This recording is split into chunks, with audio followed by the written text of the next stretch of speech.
Welcome to the Organic Wine Podcast. I'm Adam Huss, coming to you from Los Angeles, California. Thanks so much for listening. The sponsor for this episode is Centralis Wine. Centralis is an ecological winery that I started to protect or benefit the environment and my community with every business and winemaking decision. I envision a wine world in which humans are the students and servants of the non-human world, regenerating and protecting the vitality of ecosystems and promoting the diversity of life through wines that uniquely and deliciously reflect local abundance. Centralis wines feature foraged prickly pears, urban perennial polyculture wine garden produced grapes and other fruit, gleanings from urban fruit trees, dry farmed century-old vines, and organic and biodynamic viticulture. If this sounds interesting to you, join our email list or wine club at centraliswine.com. That's CENTRALAS wine.com. My guest for this episode is Diana Snowden Seysses.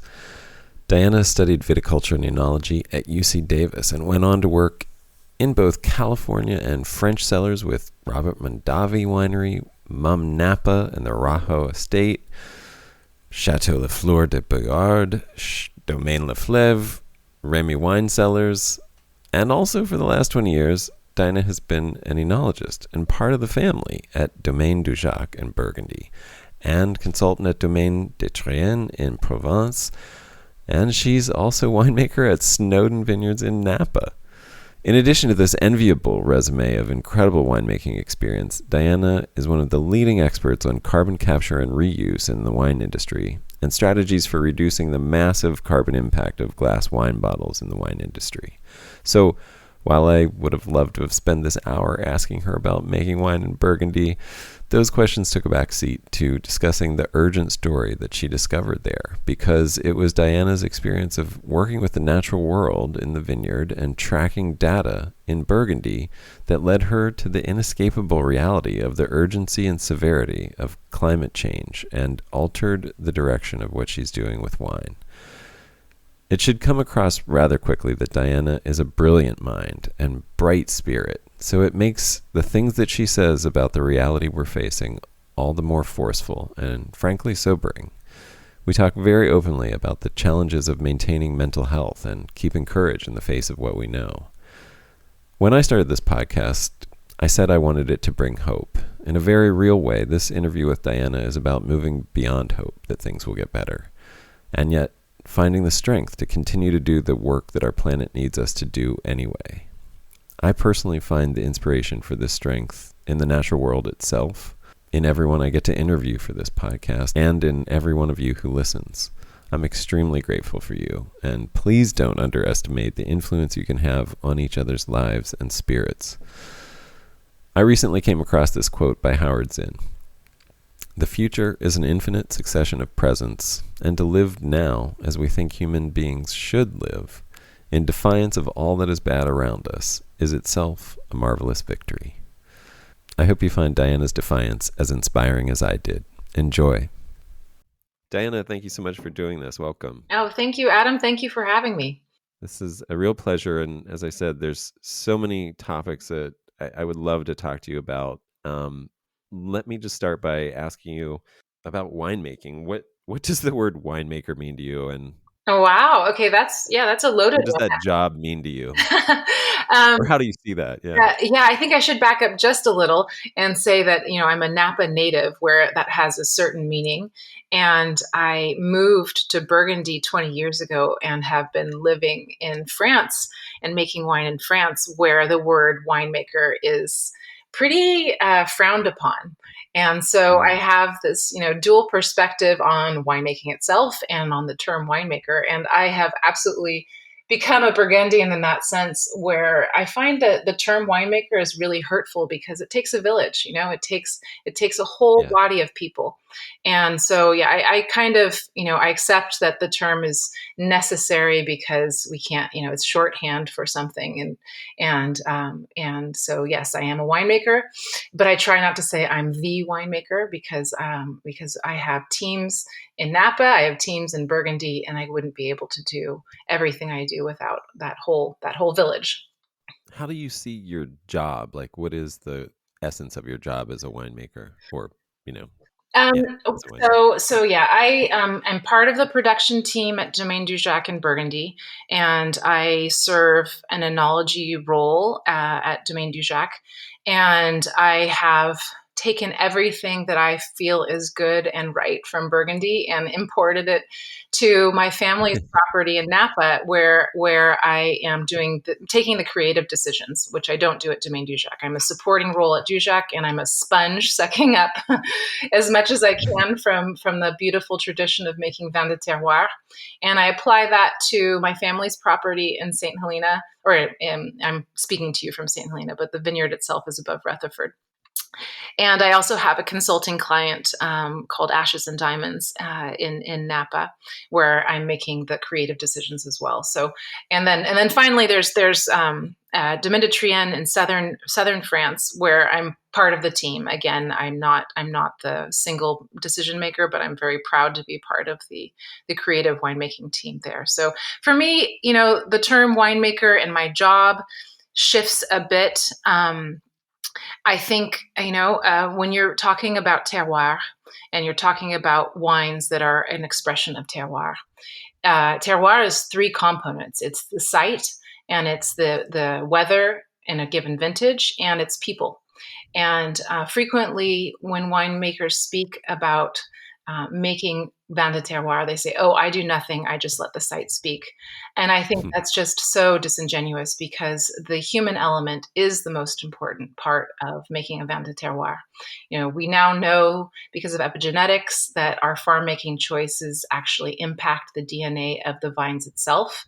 But we now know also from climate change that our human activities are impacting the weather in a given vintage, also impacting the genetics of the vine. And so it's a dynamic whole, and people are part of it. Terroir is ecosystem, and I would argue that it's not just farming; it's also, the security that is felt in a region, in a community, in a job. And I think part of my job is to create that security, that feeling of joy when you come to work. That is part of my job. And part of terroir is passing on the baton from one generation to the next. And I feel that's really where I am in my life, is making sure that there is a next generation in wine in the face of climate change. So that has become part of my job as well. I have decided. Yeah. So the winemaking part is my lifeline, and these days a lot of my free time is spent understanding climate change and how our industry can be powerful to decelerate it. Yeah, that's really well said in so many points. It's funny, the most recent episode that I released of this podcast was with a vineyard manager in Oregon named Drew Herman, who basically broke down, quorum sensing and signaling and epigenetics, and how the soil microbiology impacts all of that, and how our farming impacts that soil microbiology. And so it's really interesting to hear you say that, in terms of how terroir is a part of, how that is an important terroir, and how the human element is part of that, which I always think, the culture and your perspective of being part of two cultures, two, very globally important wine cultures, must really impact that perspective on these things, how the human element is, and the cultural traditions, especially coming from Burgundy, is such a big part of the wine that actually gets produced from those regions. I, there's so many things I'd love to get into with that, and I want to come back to that. But just on the general scope, are there ways that you can talk about? Well, I'll just jump into an idea that I've been thinking about, which is this idea of varietal labeling versus location labeling, which is, obviously a huge obvious difference between these two cultures, Napa and Burgundy, or France in general, the old world versus the new world in general. Do you, for me, I'm looking at varieties as varietal labeling as this thing that's kind of holding back the new world wine industry, because now we're tied to something that doesn't allow for flexibility. Like, we've now branded varieties, as opposed to a culture or a region that can incorporate new things and adapt and change. And it's almost like this difference between seeing wine as a process versus searching for the Holy Grail. Yeah. Can you have these kind of ideas come about, Yeah, and how do you think about that? for sure. I completely agree. I think, it's really jarring to come out of your bubble where you are, handcrafting these wines with heart and soul. And then you go into the harsh reality of selling them and marketing them and trying to convey what you do succinctly to a community that just, understandably has busy lives and just doesn't have time to understand the nuances of all of the choices you're making. And so Yeah. I think, we grasp at, these really easy concepts, and it's just part of the deal. There's just no easy solution there. So yes, I've certainly variety is a very limited perspective on how to understand wine. And, so many of these things are just starting points. I have been frustrated recently because Mm. I started a small label in 2021 with the intention of earmarking it for bottle reuse. Because, and I'm sure we'll get into that later, but bottles Yeah. are the biggest chunk of your carbon emissions, and so I have been, attacking climate change from a lot of different angles over the past couple of years, and decided to go for the big game in terms of carbon emissions and try bottle reuse. So, and I wanted to go and get some fruit that was also coherent in terms of sustainability. So I found some own rooted, biodynamically farmed Merlot from the Santa Cruz Mountains, and yeah, the only thing that everyone is focusing on is the fact that it's Merlot, and it's just so frustrating because I not only is own rooted really changed the expression of any variety, but on top of that, I've native yeast fermented it. I have put all of, it's so much more than just Merlot, but my now it's coming time to start releasing and selling it, and everyone's just focused on the variety and just saying, can you do the same thing but not Merlot? No, I Unbelievable. Yeah. can't. Thank you, Sideways. Yeah, we can exactly. Yeah, exactly. That's yeah, yeah. That's a perfect example.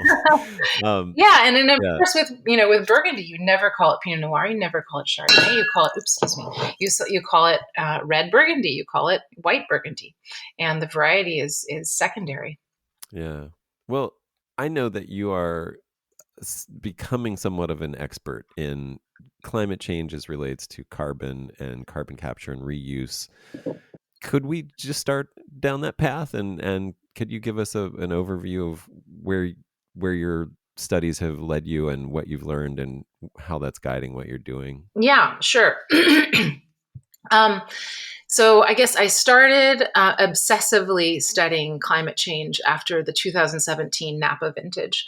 But I've always had an eye on it. I went to UC Davis, and I will forever remember in Roger Bolton's class raising my hand and asking about the carbon dioxide that comes off of a tank. And his answer at the time was, well, the amount of carbon dioxide coming off the tank is equal to and less than actually what is reabsorbed by the vineyards later, the next season or the previous season. So it's net neutral.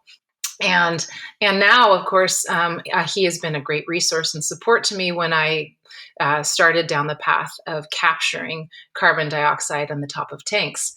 Mm. So essentially, fast forward to 2017. We had, that was the vintage that will be remembered by the fires. But before the fires, we had this heat wave over Labor Day weekend where the temperatures in the vineyards reached, in Fahrenheit, 120 degrees, 42 Celsius. And I grew up in the Napa Valley, and we never, ever saw temperatures like that. And, it was hot when it broke 100. And all of a sudden, just reality hit me like a ton of bricks. Our beautiful tradition of winemaking is absolutely going to be threatened by climate change. And I just decided that no question in winemaking is as important as that one. Part of my job as a winemaker and enologist is to conduct studies every year. And my father-in-law has always been big on trials. And I just decided, that time it makes no sense to do a side-by-side comparison of whole cluster fermentations versus destem fermentations. Those questions are, a speck of sand compared to the question of climate change. So Yeah. I eliminated all of the trials that we were studying and working on, and I focused myself 100% to climate change as it relates to winemaking.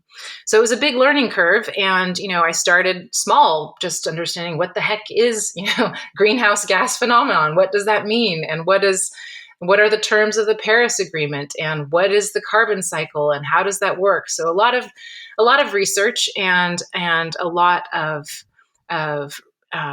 highs in terms of seeing these potentials for embedded in the natural process of winemaking for carbon sinks, and then a lot of demoralizing realizations of how dire the situation is and how difficult it is to implement these changes in a world that is just not designed to go carbon neutral.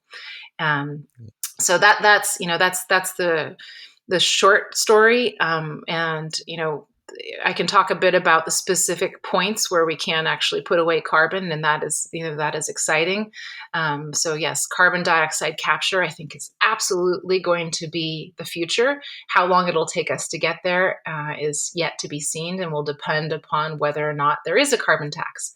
But we have right now in the atmosphere 420 parts per million carbon dioxide, which is the driver of climate change, and we're going to start seeing news, and we already have, about direct air capture, where you have these huge buildings that suck air, peel off the CO2 at 420 parts per million, and then make it pure, and either convert it into another carbon-based product or put it underground for storage. And that is absolutely going to be necessary to slow down this warming effect. Well, at the top of our tanks during fermentation, we have 999 parts per million carbon dioxide in one place at one time, and we blow it out the windows. So that is a missed opportunity. And there are a lot of options, but still the dust has not settled on those technologies. But there absolutely will be a day when we are required to capture that CO2, because it's right there, just waiting for us to grab it. So that's one, exciting thing for the future, one exciting opportunity for winemaking and alcoholic fermentations, is to be part of the solution. How would several questions? Yeah. How would a smaller production facility, like a micro winery or just a boutique winery, be able to incorporate some of that capture in the winery? Is that something they shouldn't be focusing on right now? So I would direct you to Porto Protocol website, where I have done workshops on carbon capture, and there's a lot of information that is available for free. It is a huge topic and a complicated and technical topic, so it'll be difficult for us to cover. But very quickly, yes, so if you are looking for a low infrastructure carbon dioxide, recycling. A lot of people for generations have been taking the CO2 from their first ferments and then ushering it into another tank, eliminating the need for dry ice, diminishing the need for sulfur dioxide, and that is easy. You just have to have a closed tank with a pipe that you can access in the top, and then carbon dioxide is a heavy gas, and it will flow from one tank to the next. You can fill up your next tank with carbon dioxide. So that's a small economy in CO2 emissions. Another thing you could do, here we are in California, depending on scale, but you could meter it into a greenhouse, and you will see accelerated growth in that greenhouse.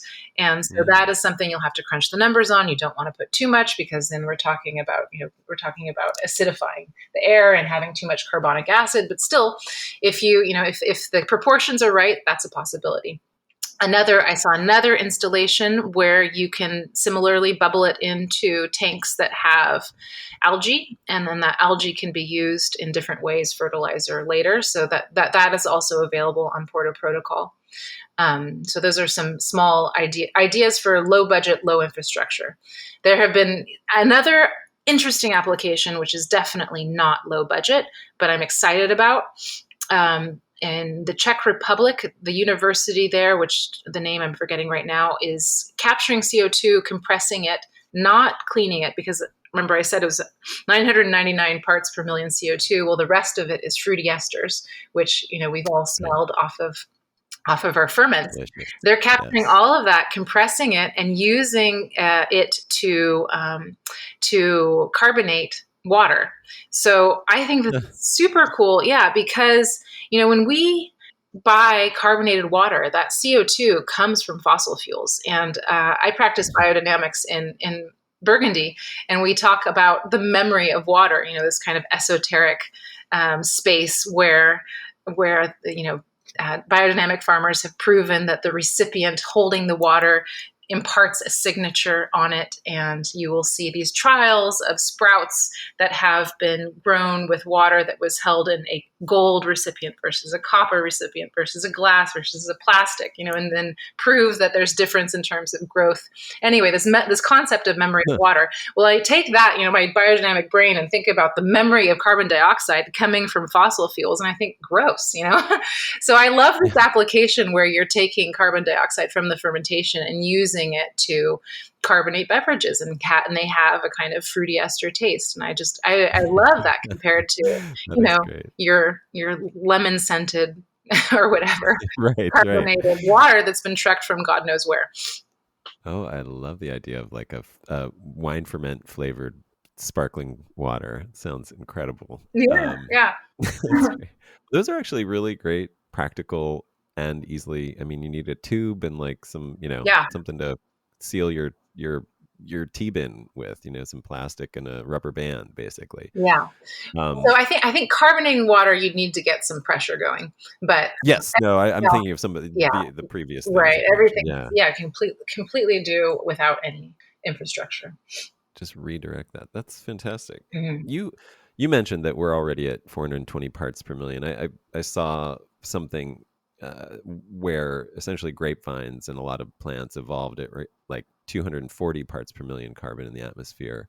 When was the last time like our world saw 420 parts per million? It was 3 million years ago.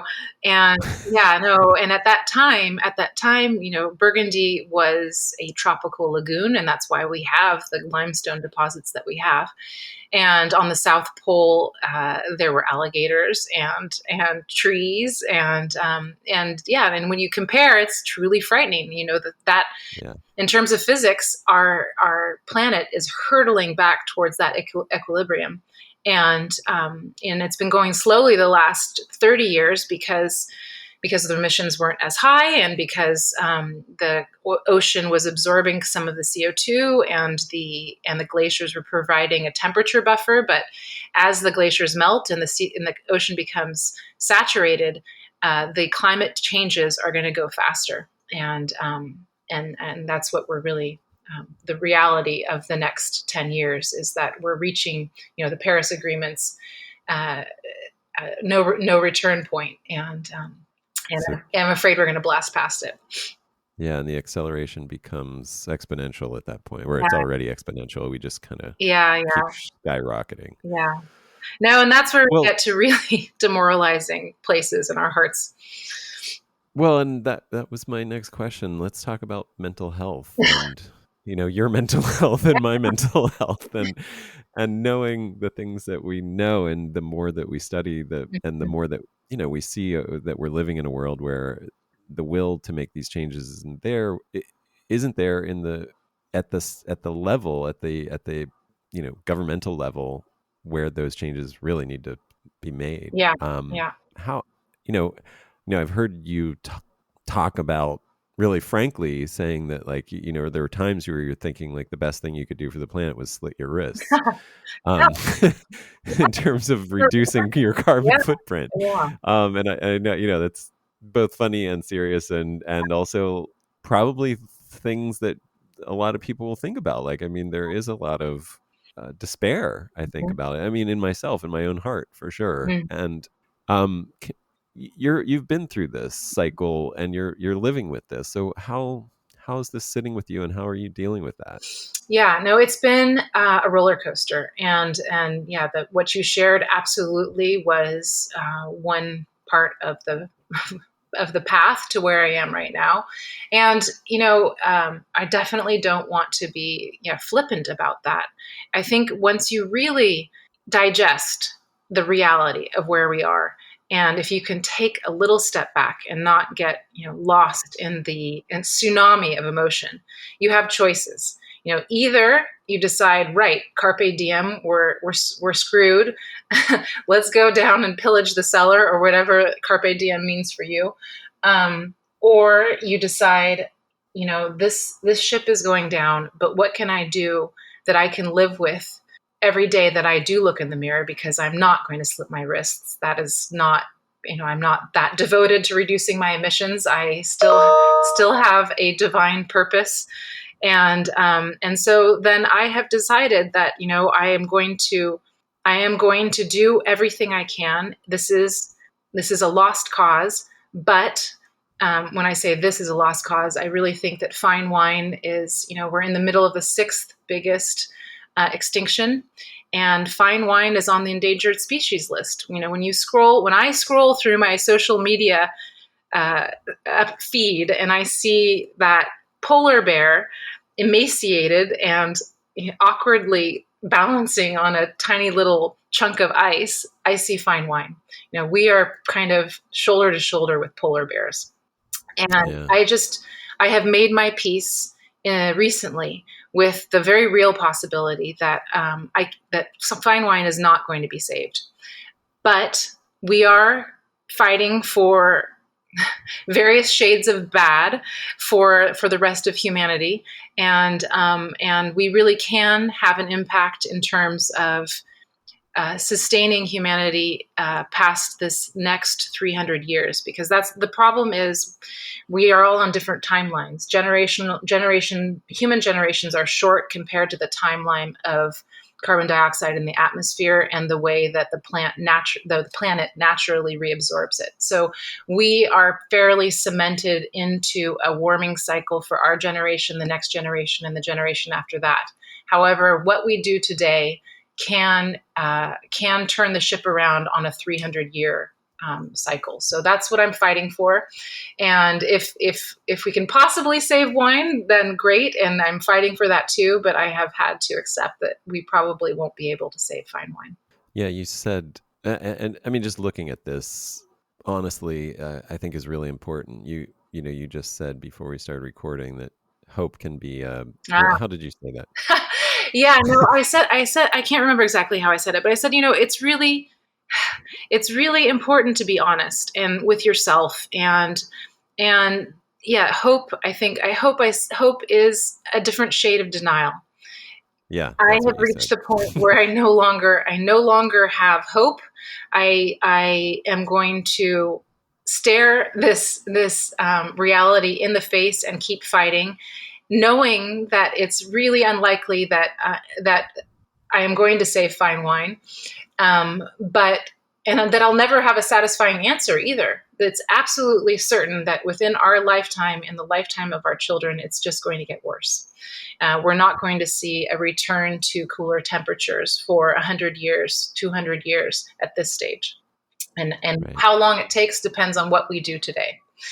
And so, yes, I have let go of hope. And I think you have to go through the darkest parts in order to be effective in really tackling this problem. Do you? Well, before I jump into that, I we released a wine this year with my winery called. Well, it's made with prickly pears, and it's Mm, really telling that story because I'm making wine in Southern California, where if anywhere is going, the water is going to be cut off to vineyards. It's here, yeah, and soon, yeah.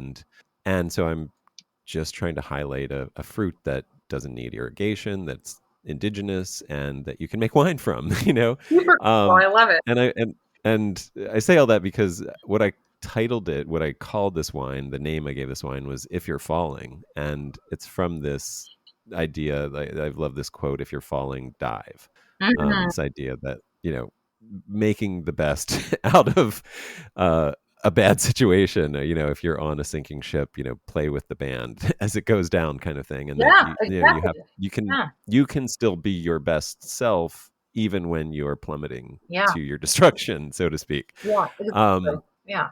and I'm just wondering, also in relation to that, like, you're talking about the extinction of fine wine. To what extent do you think we need to redefine what fine wine is, or just redefine what wine is, so that we can incorporate and value some things that are Mhm. going to do better in the future, and how important is that? Yeah, no, I think you're absolutely right. We're going to have to let go of a lot of the things that we traditionally consider quality wines, and that's already happening. Also, in terms of accessibility, Burgundy, California Cabernet, they're expensive. There aren't that many. If those are the things that I make, there isn't that much of it, and it's becoming less and less relevant, and that's okay. And I think, yes, I think you're right. I think we can take bits of tradition, we can take the best parts and weave them into tomorrow's reality, and come out with something that is in the picture of terroir, that is representative of the era of that moment. Is that it's inevitable whether we want it or not. And so, yes, I am a bit of a dinosaur.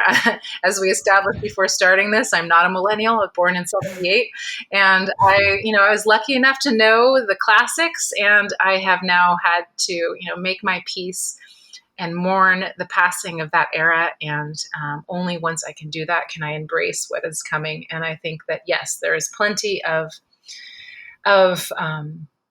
it won't be the previous generation's definition of fine wine, but there is a future for a new version of wine. And certainly, I think it is such, for me, wine is it is the metaphor of civilization. It's the meeting of people and nature, and at that intersection is when you find the most exciting moments of transcendence. It's a moment where you are listening to an echo of nature's heartbeat, and it is connecting you to people, both those who are sharing a glass and those who helped make the wine that you're enjoying. And it is one of the things that is uplifting and helps me fight for what I love. And as you say, dive into the abyss. It helps me, it gives me courage. Yeah, no, I love that idea of how you just ended that. I mean, I often, when I get into these despair states, I really have to check myself and make sure that the decisions I'm making are. And I guess this is my question to you. Do you think about this idea of being motivated from love versus fear? Oh yeah, no, no, no. I'm over fear. We're headed into something horrible. I mean, whether you fear it, whether you hope it, fear and hope, they're two sides of the same coin. It's coming. It's going to be Yeah. horrible. It's going to be even worse for our children, and you might as well just get ready. Whatever that means, in your heart, in your home, in our industry, and that's what I'm working on. All of those things. So, but capturing, creating tanks to capture rain, adding solar panels, adding insulation, not gaslighting my children, not gaslighting anyone around me. In fact, I'm the bummer that you had to sit down next to at the table where I'm gonna drop some truth bombs on your head, and I just consider all of that, preparing for what's coming. Have you had many conversations with people who, like, either are unconvinced of your perspective, or flat out deny it, and how do you navigate those conversations, or what kind of facts do you bring to bear for those kind of people Well, to wrestle with? yeah, I think that for me and for everyone, my testimony, the most compelling testimony, can come from my lived experience. So, I started when I started, realizing myself what was happening. It was based on temperatures and how I was observing my vineyards reacting. I went through, my father-in-law kept really careful notes of all of his vintages. So he, going back to 1969, I took out all of his notebooks and I plotted harvest dates, and I plotted sugars, and I plotted TAs, and I plotted pH, and then came up with these undeniable lines. Just that was a part of my early studies, just staring me in the face, and my blood ran cold. The harvest has moved from October to now we're harvesting in August, and at the same time we used to chaptalize. I know Jacques would, pick at 10 potential alcohol, and now we're getting in August 14 degrees potential alcohol. That's a huge shift in 30 years, and you just can't ignore it. And so, yeah, I share my lived experience as someone who is working with natural world to people who don't have that perspective because they live in a city and they're somewhat buffered from those observations. Yeah, and I'm guessing you're seeing this on two continents as well. Yeah, for sure. No, and in California, it's a little different in California. In California, I feel like for sure our harvest dates have moved forward, but the biggest change has been water availability, and that and coupled with the fires. We're close to I'm sorry, my email keeps beeping in, and I don't know how to disable it. So in California, we're a little bit impacted differently because we're so close to the ocean. And so while we do get these heat spells, and the harvest dates have changed for sure. We're picking earlier. I think the biggest impact in Napa has been water availability and, of course, the fires that have been recurrent in the last couple of years. So every area is a little different. Burgundy is semi-continental, so we don't have the same temperature buffers. We don't cool off at night. It stays really warm at night. And so right now, as we speak today, there's a heat wave going through Burgundy, and where the temperatures are breaking 100 Fahrenheit in the 40s in Celsius. And that's unheard of.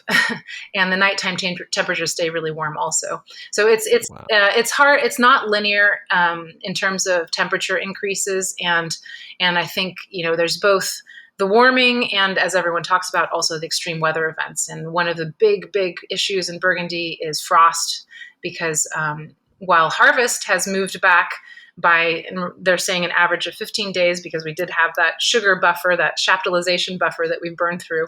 Bud break has moved back by 30 days. So we're now getting green growth much earlier. And then we get a normal cold wave come through and just freeze those tiny little tender shoots that start growing. And that is devastating.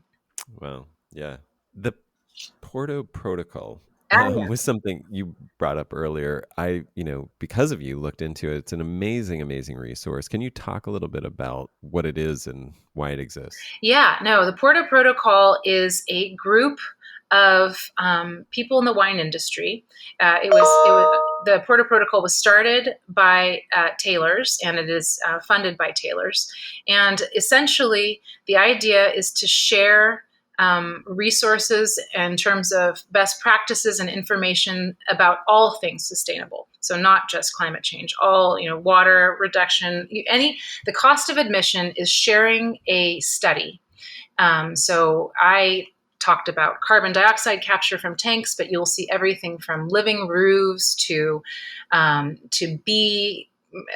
starting bees in the vineyards to increasing biodiversity to so everybody contributes whatever they have decided to work on first. And the idea is to share the low-hanging fruit. So really share ideas that anyone can implement from all over the world. So you head to the website and you have all of these case studies that are available for you to read through for free. And then we also have different discussions on different subjects called the climate talks. And those are loaded with information from experts in different fields. that are also available. So yeah, that is a great resource, and it has absolutely been, part of the things that give me courage to fight is finding other people who have the courage to fight and being able to commiserate with them about how hard it is and how scary it is, and just having that network. I really think that, that one of the big changes, the fundamental changes that is going to turn this ship around is working together. Carbon dioxide capture doesn't it will work when we're all doing it, and we're all I imagine in viticulture areas having underground plumbing of compressed CO2 going to one central location where it's turned into biofuel, and that's where we should go. How long it'll take us to go there, I don't know, but many things that are ecological are very difficult to do on a mom and pop scale, and Yeah. and they will really work when we work together. Speaking of mom and pop scale, I'm just going to shift gears a little bit. I've heard you talk a lot about how on I guess a mom and pop scale, or just a non-industrial scale, how to like how you don't have the same concerns, and you shouldn't be having the same concerns as an industrial wine, for example. Like if you're a winery and you're a craft winery versus a large industrial winery, that the financial realities are just different. And I've heard you talk a little bit about excellence versus uniqueness Mm. and how that plays into that. How aiming for excellence is really the absolute for that, like the necessity for being in that space of being a craft producer. Can you talk a little bit about that? Is Sure, that sure. And I wouldn't, I don't want to at all sound judgmental. I mean, I really think that the joy in wine is diversity. And there is a place, of course, there's a place for industrial scale wine, but that's not what I've done with my life. And that's not, that's just not where I am. I am in what I've called fine wine, but, I'm in a niche, which is really artisanal wine, made by hand, where you take risks. I think that the most exciting wines have thriving ecosystems in the soil and in the vineyard and in the cellar, and so I try to be very light-handed in terms of winemaking. I try to leave room for nature, which means you're opening the door to everything, including potentially flaws. But if you want to make something that really opens that door to transcendence, where you can feel that vibration of life, then you have to take risks, and it's difficult. You can only do that when you are every day tasting your tank and right next to it, and you can only do that on a certain scale. So yeah, for me, there is a point where the power of that life force gets diminished if you start making too much wine. You have too many tanks to look over, too many vineyards to look over. So that's a life choice. That's what I find most exciting. That's what, as I said, gives me it's my lifeline, and I wouldn't, that's what I'm fighting for. But there's no judgment. It's all good. It all has its place. That's just what I've chosen to do with my short time on the planet. No, I totally get that. I appreciate that perspective. You seem really good at allowing for the varieties of things. I mean, it's a great quality that you showcase, that I try to Yeah. learn. I will try to learn from you. No, well, there are Um, some things I'm very judgmental about. Like, there's no room for glyphosate. I mean, here we are on the organic podcast. I'm sure everybody agrees, but I have zero patience for glyphosate. There's no reason it's in our vineyards, and I'm not okay with any producer that is using glyphosate. There's no reason, and so that for me is a hard no. would you say herbicides in general?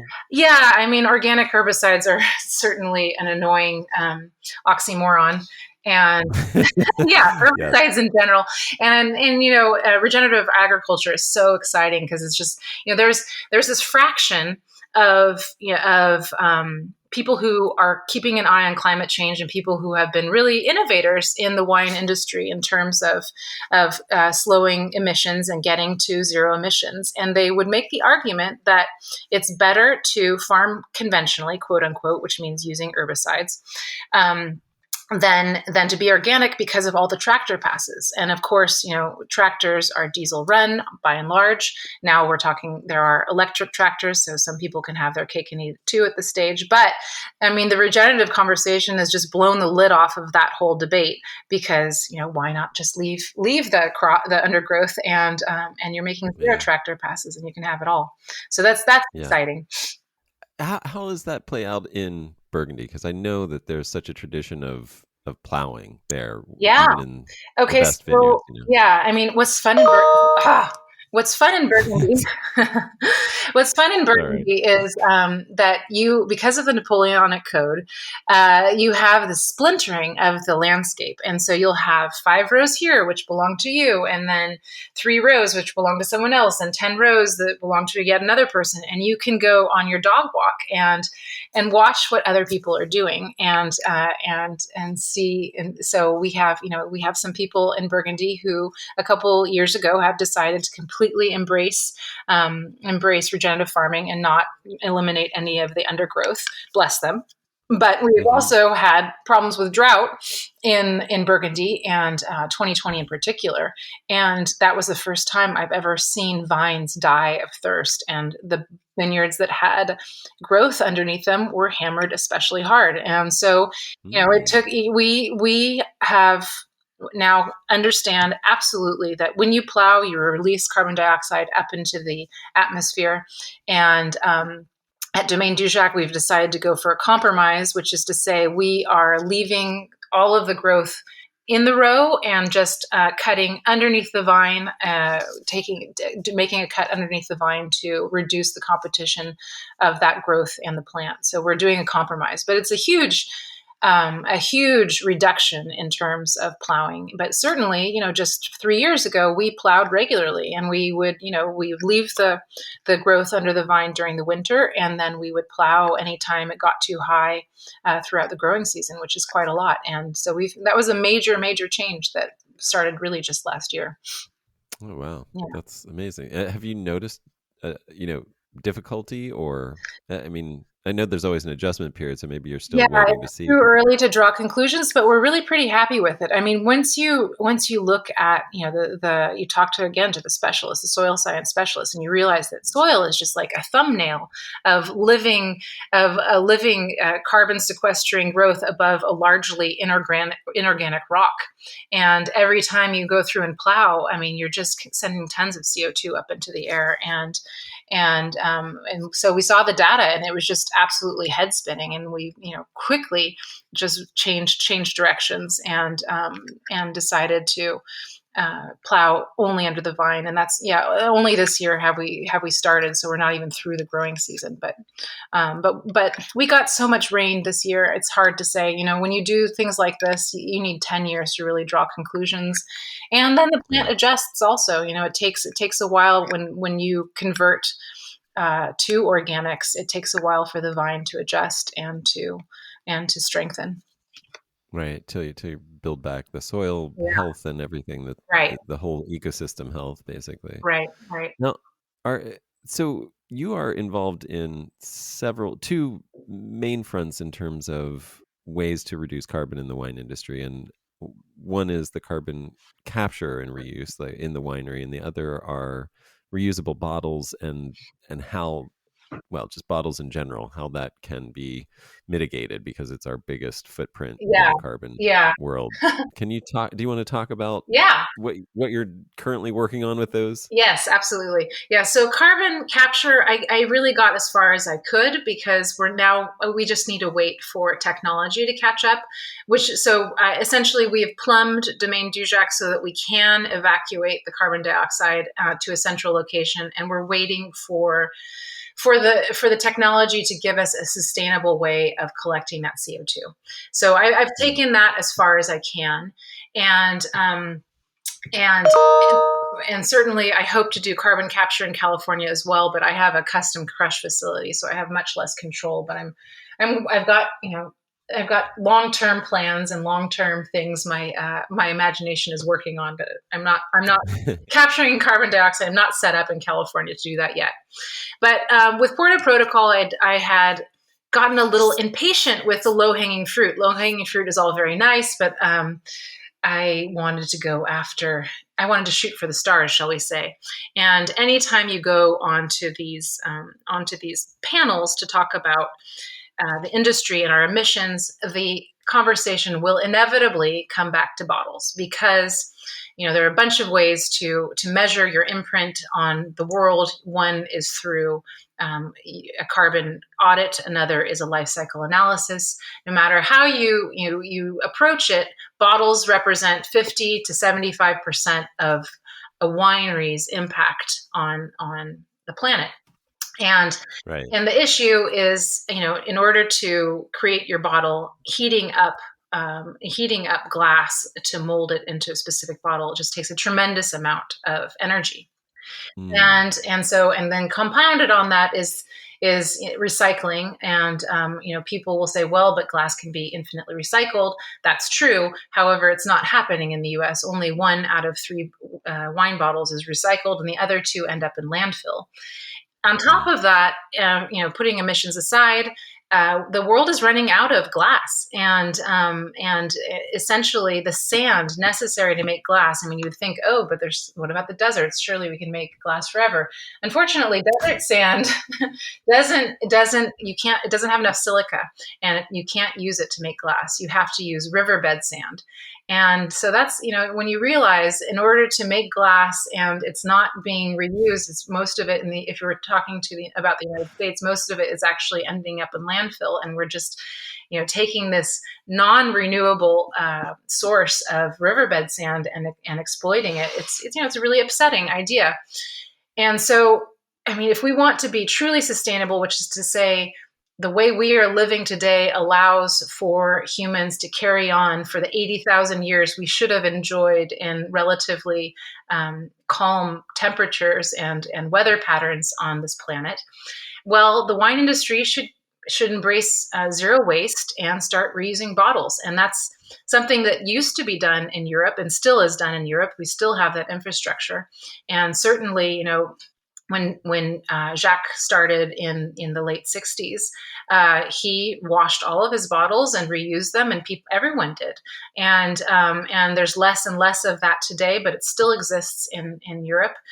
And so I decided that it was time to make that my cause, and I started that this year. And so, as I mentioned before, I had gotten in contact through Porter Protocol with a company called Good Goods, which has, it's a startup. All of these things are startups, and they're all kind of teetering on the edge of vanishing at any moment or getting grants. So Good Goods is right now kind of still gathering its momentum. But through Good Goods, I have met a woman named Melissa Saunders, who has a distribution company in Manhattan, and she and I are working together on this reuse plan. So the Santa Cruz Mountains Merlot, which was bottled this April, so one of the things about bottle reuse, the problem is the label.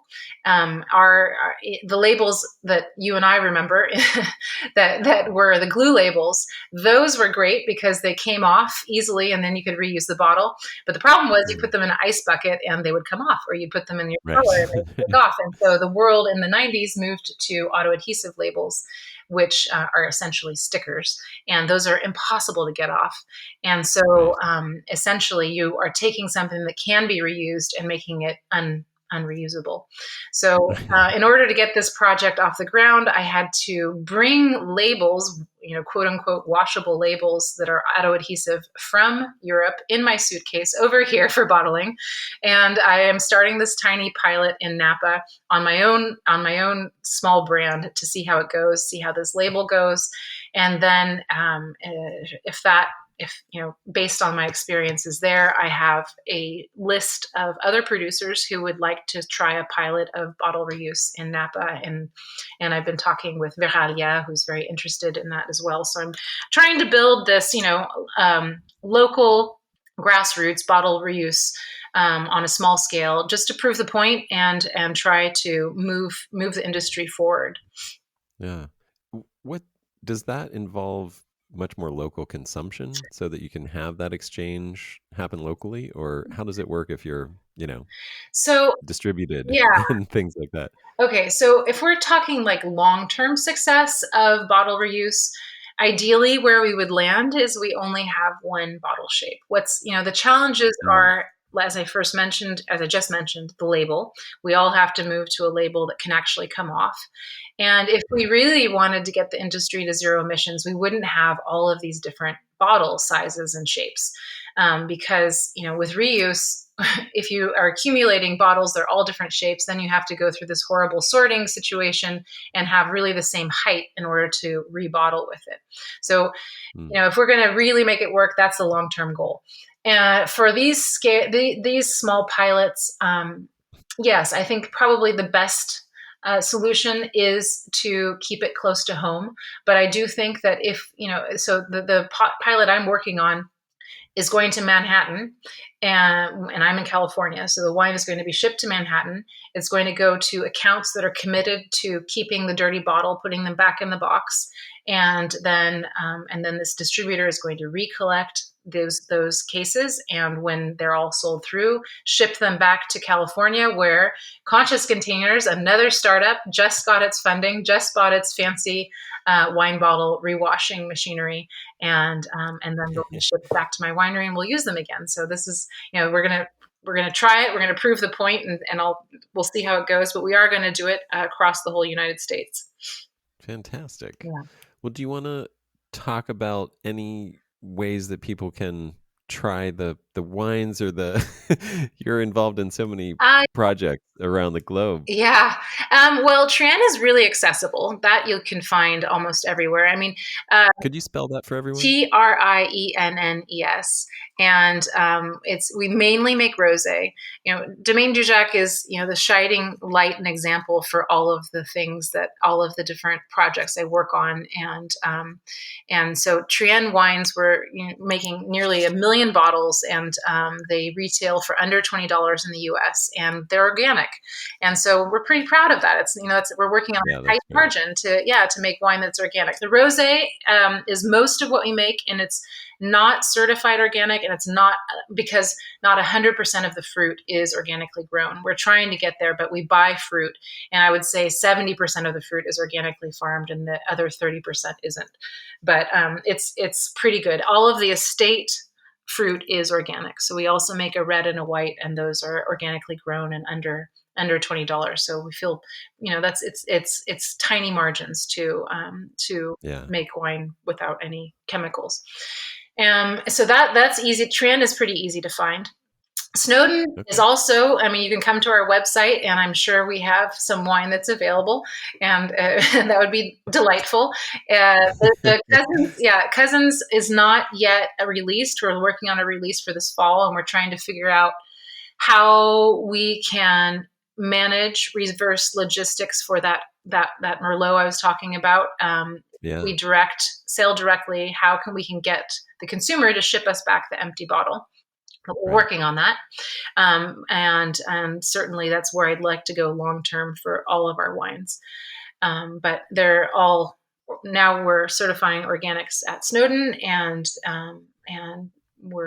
the main thing we're doing in terms of sustainability on my family property is working on maintaining the forest. We have 170 acres, only 23 are under vine, and I'm certain that any other owner would have pulled out forest and put in more vineyards, but my family has, I think they removed a tree one time, and my father and uncle said never again. And so our biggest service is the carbon sink of the acres of raw forest.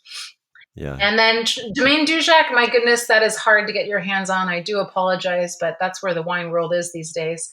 And I recommend going to your local bottle shop and seeing if it's see if you can get on like a pre-release allocation list. Yeah. So Triennes also has some big names behind it in addition to yourself, right? There's quite a Burgundian who's who of people involved, right? Well, yeah, my father-in-law started it with Robert Mondavi Winery, who runs the Domaine de Triennes, but they're also very good friends.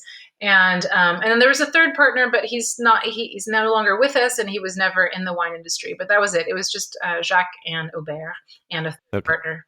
Yeah, and Aubert comes from time to time, but really it's the Sess family that manages the domaine with a full team, very talented on site who mainly run the domaine. We come in and once a month or so. Yeah. Well, thank you so much, Diana. Yeah. I really appreciate this. I mean, are there any closing resources you want to turn people to? I mean, I know we mentioned the Porto Protocol, which I think is fantastic. Is there anything else or any closing Well, I words? mean, I think that it's uplifting, and we've talked about the darkness, but I think that starting to do something helps me at least live with the situation. And so I think Porto Protocol is all about low hanging fruit for our businesses, but I think identifying that low hanging fruit as individuals, it makes us, gives us a bit of power and control. And so I would name some of those in closing. I have embraced a zero waste lifestyle to the extent I can. So I'm Mhm. looking right now at my water bottle, which is a 9-month old apple juice glass bottle with the label still stuck on because it's one of those really sticky auto adhesive labels, even though I've washed it many, many, many times at this point. So yeah, looking into what it means to live with zero waste.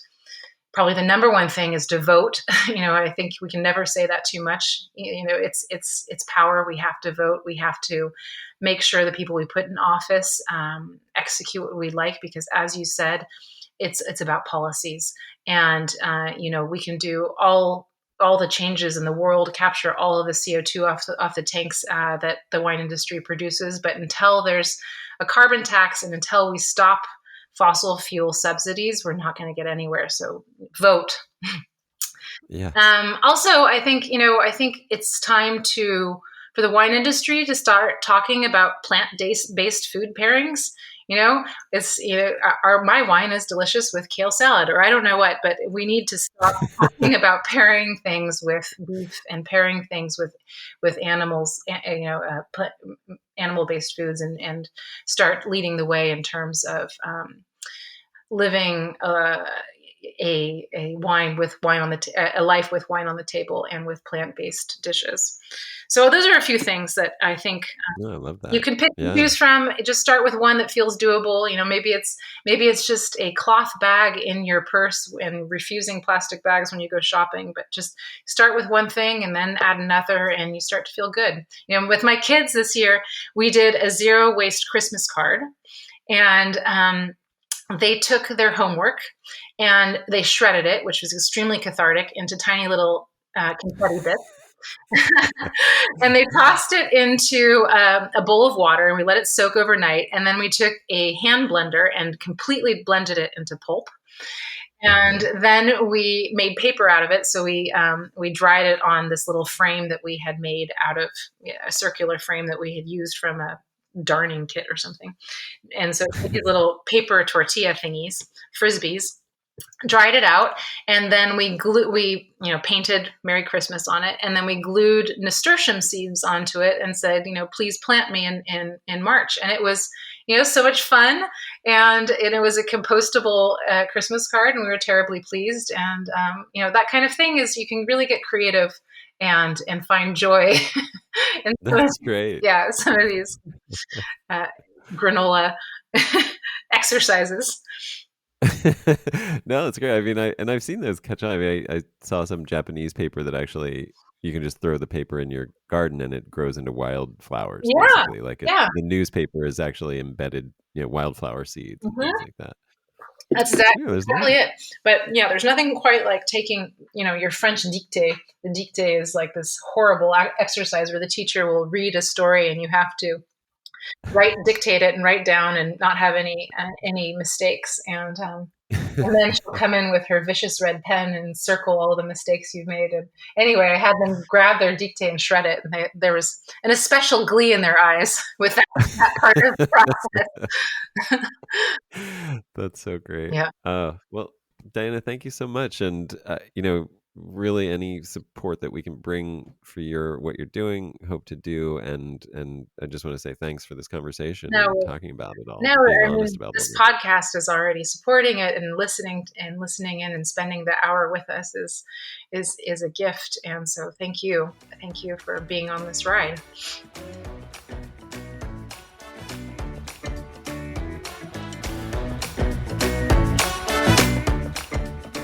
Thanks so much for listening. I really hope you enjoyed this as much as I did.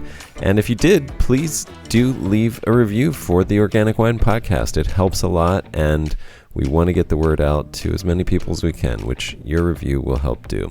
Thanks so much.